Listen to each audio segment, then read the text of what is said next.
నీళ్లు తాగమ్మా.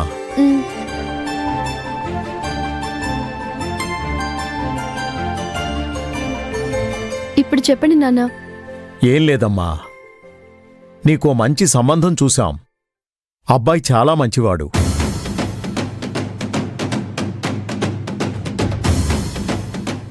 నీకు తగిన ఈడు జోడు, మంచి కుటుంబం కూడా. నువ్వు సరే అంటే సంబంధం మాట్లాడదామని పిలిచావమ్మా.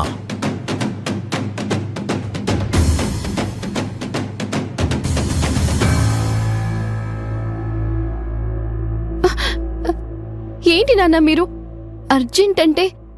మీకు ఏదైనా అయిందేమోనని కంగారు పడిపోయాను. మనం ఇప్పుడున్న పరిస్థితుల్లో ఈ పెళ్లి అవసరమా నాన్న? చాలా అవసరం అభి.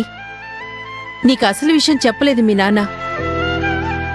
సరోజిని, మీరుండండి, తనకు కూడా తెలియాలి కదా. మొన్న నేను మీ నాన్న కూరగాయల కోసం బయటికి వెళ్ళాం అభి. అప్పుడు ఆ ఉపేంద్ర మనుషులు మమ్మల్ని కిడ్నాప్ చేయాలని చూశారు.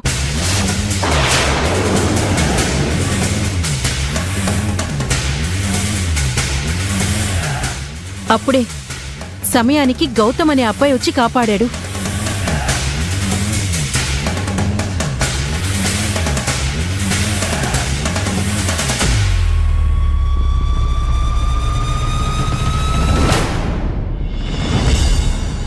ఇంత జరిగితే నాకెందుకు చెప్పలేదమ్మా? ఇదిగో, నువ్విలా కంగారు పడతావనే చెప్పలేదు. మాకిలా జరిగిన వెంటనే నీకు పెళ్లి చేయాలని మేమిద్దరం నిర్ణయం తీసుకున్నాం.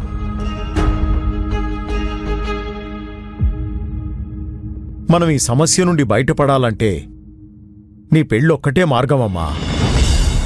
నువ్వు ఒంటరిగా ఉన్నంతవరకు ఆ దుర్మార్గుడు మనల్ని వెంటాడుతూనే ఉంటాడమ్మా. వెంటనే మీ నాన్నకు తెలిసిన వాళ్ళని కనుక్కొని పెళ్లి సంబంధాలు చూసే పంతులు గారిని పిలిపించారు. అనుకోకుండా మమ్మల్ని కాపాడిన గౌతమ్ ఫోటో కూడా ఆ సంబంధాల్లో ఉందమ్మా. అతని గురించి వాకప్ చేస్తే చాలా మంచివాడని, ఏ అలవాట్లు లేవని కూడా తెలిసింది.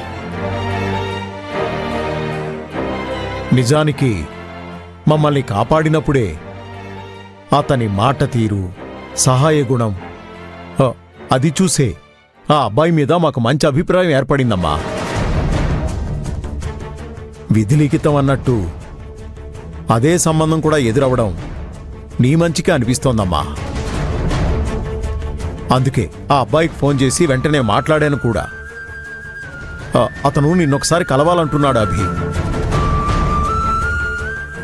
అందుకే నీ అభిప్రాయం కనుక్కుందామని నేను పిలిపించాను. కనుక్కోడానికేముందండి, మన అభి మన మాట కాదందు. నాకా నమ్మకం ఉంది. భగవంతుడా, ఇప్పుడు అమ్మా నాన్నలకి నేను చిన్నప్పటి నుంచి ఒక అబ్బాయిని ఇష్టపడుతున్నానని ఎలా చెప్పాలి? చెప్పినా కూడా ఎవరు ఏంటి అని అడుగుతారు. ఎక్కడుంటారు, ఏం చేస్తుంటాడు, అసలు వివరాలేంటి అని అడుగుతారు. అప్పుడేం చెప్పాలి? ఇంత సందిగ్ధంలో పడేసావేంటి దేవుడా? ఏం ఆలోచిస్తున్నావు అభి? అభి, నీ గురించి ఆలోచించి చెప్తున్నాను. గౌతన్ని పెళ్లి చేసుకుంటే అతను నీకు రక్షగా ఉంటాడు. ఆ ఉపేంద్ర నీ నీడని కూడా అతను తాకనివ్వడమ్మా. మమ్మల్ని నమ్ము. నా గురించి ఇంతగా ఆలోచించి బాధపడుతున్న అమ్మా నాన్నకి నా మనసులోని మాట ఎలా చెప్పాలి? ఈ పెళ్లి జరిగితే ఆ తర్వాత నీకేమవుతుందో, ఆ దుర్మార్గుడు నీకే ప్రమాదం సృష్టిస్తాడో అని భయపడాల్సిన అవసరం ఉండదు అభి. అతనితో నువ్వు సంతోషంగా ఉంటావు. మేమింతగా చెప్తుంటే నువ్వేం మాట్లాడవేంటవి? అసలు నీ మనసులో ఏముంది? పర్వాలేదు, చెప్పు అభి. నీకిష్టం లేకుండా మేమే పని చెయ్యం. నీకిష్టమైతేనే అబ్బాయిని కలుద్దు గాని ఒకసారి మాట్లాడు. మేం చెప్పింది నిజమనిపిస్తేనే ఈ పెళ్లి చేస్తామమ్మా. నువ్వు అతనితో సంతోషంగా ఉండగలననిపిస్తేనే వాళ్ళ పెద్దవాళ్లతో మాట్లాడి సంబంధం కూడా ఖాయించేద్దాం. సరేనా? ఇంతగా ఆరాట పడుతున్నారు, వాళ్ళని నిరాశపరచకూడదు. అమ్మా నాన్న సంతోషం కోసమైనా అతన్ని ఒకసారి కలవాలి. అ, సరే నాన్న, ఒకసారి అతనితో కలిసి మాట్లాడతాను. ఆ తర్వాత ఆలోచించి నిర్ణయం తీసుకుంటాను.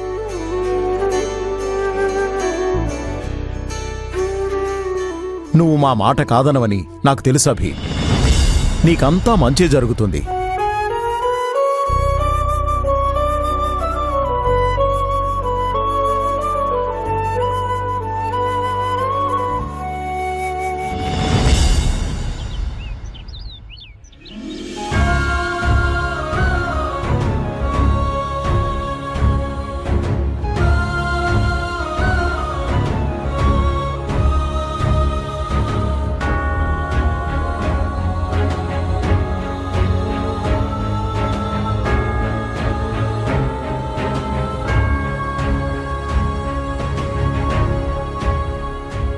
రాహుల్ ఏంటి డల్గా కనిపిస్తున్నాడు? ఏమోలే, ఎవరెలా ఉంటే నాకెందుకు.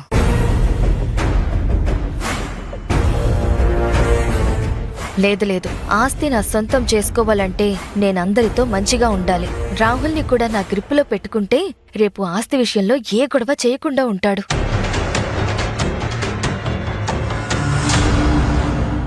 రాహుల్, ఏంటొదినా? ఏమైంది డల్గా కనిపిస్తున్నావు? ఏం లేదు వదినా, కాస్త హెడ్ఏక్గా ఉంది అంతే. కాఫీ చేసి తీసుకొస్తానుండు, తాగితే తలనొప్పి తగ్గిపోతుంది. వద్దు వదినా, కాసేపు రెస్ట్ తీసుకుంటే అదే తగ్గిపోతుందిలే. ఎనీహౌ థ్యాంక్స్ వదినా. థ్యాంక్సా? వదినకెవరైనా థ్యాంక్స్ చెప్తారా? వదినంటే అమ్మ తర్వాత అమ్మ అంటారు. మరి మీ అమ్మతో ఎంత కంఫర్ట్గా ఉంటావో నాతో కూడా అలానే ఉండాలి. ఇప్పుడు చెప్పు, హెడేక్ అనేది అబద్ధం కదా? ఇంకేదో ఉంది. పడిపోతావు, జాగ్రత్త. సరే రాహుల్, నాతో చెప్పడం ఇష్టం లేకపోతే చెప్పొద్దులే. అయ్యో అలాంటిదేం లేదు వదినా. రాహుల్, ఏమైంది? మీ తమ్ముడు దేని గురించో చాలా డల్గా ఉన్నాడండి. ఏంటి విషయం అని అడిగితే చెప్పడం లేదు. అయినా నేనెవర్ని? థర్డ్ పర్సన్ని కదా.